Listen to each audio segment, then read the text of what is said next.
Big Boss Malayalam season 6ലേക്ക് 6 wild കാർഡുകൾ എത്തിക്കഴിഞ്ഞു. ഇനി അങ്ങോട്ട് ഒരു ടൈറ്റ് കോമ്പറ്റീഷനാണ് പ്രേക്ഷകർ ഒന്നടങ്കം പ്രതീക്ഷിക്കുന്നത്. അഭിഷേക് ജയദീപ്, അഭിഷേക് ശ്രീകുമാർ, സിബിൻ, നന്ദന, പൂജ കൃഷ്ണ, സായി കൃഷ്ണ. ഈ വൈൽഡ് കാർഡ് എൻട്രികളിൽ പ്രേക്ഷകർക്ക് ഏറ്റവും പ്രതീക്ഷയുള്ളത് സീക്രട്ട് ഏജന്റ് എന്നറിയപ്പെടുന്ന സായി കൃഷ്ണയിലാണ്.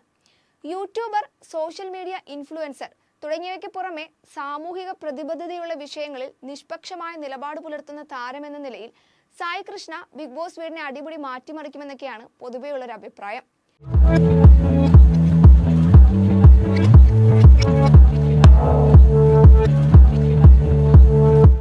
സായി കൃഷ്ണയുടെ പ്രധാന ടാർഗറ്റ് ഗബ്രിയാണെന്നാണ് സോഷ്യൽ മീഡിയ സംസാരം. അതിന്റെ പ്രധാന കാരണം കഴിഞ്ഞ ദിവസം വൈൽഡ് കാർഡ് എൻട്രിയായി വന്ന ഓരോരുത്തരും തങ്ങളുടെ ടാർഗറ്റ്, അതുപോലെ പുറത്താക്കാൻ ആഗ്രഹിക്കുന്ന വ്യക്തി ഇവയെല്ലാം വ്യക്തമാക്കിയിരുന്നു. ഭൂരിഭാഗവും ജാസ്മിൻ ഗബ്രിയെ ടാർഗറ്റ് ചെയ്തപ്പോൾ സീക്രട്ട് ഏജന്റ് എന്നറിയപ്പെടുന്ന സായി കൃഷ്ണ ഏറ്റവും മികച്ച മത്സരാർത്ഥി അല്ലെങ്കിൽ സ്ട്രോങ് പ്ലെയറായി തെരഞ്ഞെടുത്തത് ഗബ്രിയായിരുന്നു. ഗബ്രി ആ വീടിന്റെ എവിടെ ചെന്നാലും ആ വീട് ഗബ്രിയുടെ വീട് പോലെ കളിക്കുകയാണ്. സോ അങ്ങനത്തെ ഒരു ഗെയിമർ ഭയങ്കര ടഫാണ്. നമുക്ക് നമ്മളെ വീട് പോലെ തന്നെ ബിഗ് ബോസ് ഹൗസ് ഫീൽ ചെയ്ത് തുടങ്ങിയാൽ ആ ഗെയിമർക്ക് അത് ഭയങ്കര ഈസി ആയിരിക്കും. അപ്പൊ അങ്ങനെ ഇഷ്ടം ഉള്ളതുപോലെ നമ്മൾ ടാർഗറ്റ് ചെയ്യുന്ന 2-3 പേര് കാണും. അങ്ങനെ ഒരു 3 പേരെ പിക്കാം. ഗബ്രി എന്തുകൊണ്ടാണ് ഗബ്രി ടാർഗറ്റ് ആകുന്നത്? Strong player. I like strong players. പുറത്ത് ഇത്രയും നെഗറ്റീവ് ഉള്ള ഒരാളെ ഒന്നും കാണാതെ സായി സ്ട്രോങ്ങസ്റ്റ് പ്ലെയർ എന്ന് വിശേഷിപ്പിക്കില്ലെന്നാണ് സോഷ്യൽ മീഡിയ പറയുന്നത്. മാത്രമല്ല, ഇത്രയും ദിവസത്തെ ബിഗ് ബോസ് കണ്ടിട്ടും അതുപോലെ റിവ്യൂ ചെയ്തിട്ടും പരിചയമുള്ളൊരു വ്യക്തി എന്ന നിലയ്ക്ക് ഗബ്രിയെ കൃത്യമായി മനസ്സിലാക്കി ടാർഗറ്റ് ചെയ്ത് പുറത്താക്കാൻ തന്നെയാണ് സായിയുടെ ഉദ്ദേശമെന്നും പറച്ചിലുകളുണ്ട്.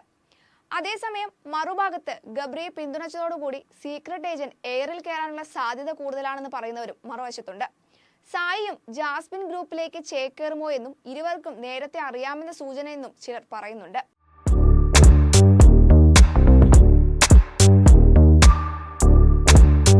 ബിഗ് ബോസിലേക്കുള്ള വൈൽഡ് കാർഡ് എൻട്രിയെ കുറിച്ച് സായി തന്നെ പറയുന്നത് ഓടുന്ന ട്രെയിനിലേക്കുള്ള ചാടിക്കയറ്റം എന്നാണ്. അവിടെ ഉറങ്ങുന്നവരുണ്ടാകാം, ഉറക്കം നടിക്കുന്നവരുണ്ടാകാം. ഇവരെ കൊണ്ടെല്ലാം ഗെയിം കളിപ്പിക്കുക എന്ന് തന്നെയാണ് തന്റെ ലക്ഷ്യമെന്നും സായി വ്യക്തമാക്കുന്നുണ്ട്. ഓടുന്ന ട്രെയിനിലേക്ക് ചാടി കയറുകയാണ്.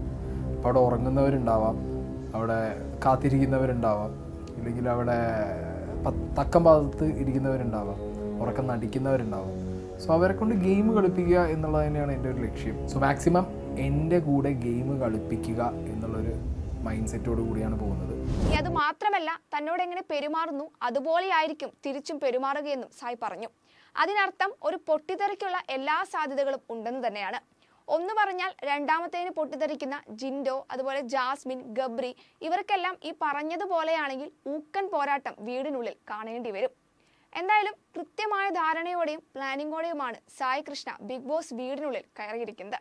ഇത്രയും ദിവസം ബിഗ് ബോസ് കണ്ട് ഓരോ മത്സരാർത്ഥികളുടെയും വീക്ക്നെസ് എന്താണ്, പോസിറ്റീവ്, നെഗറ്റീവ് ഇവയെല്ലാം അദ്ദേഹത്തിന് അറിയാം.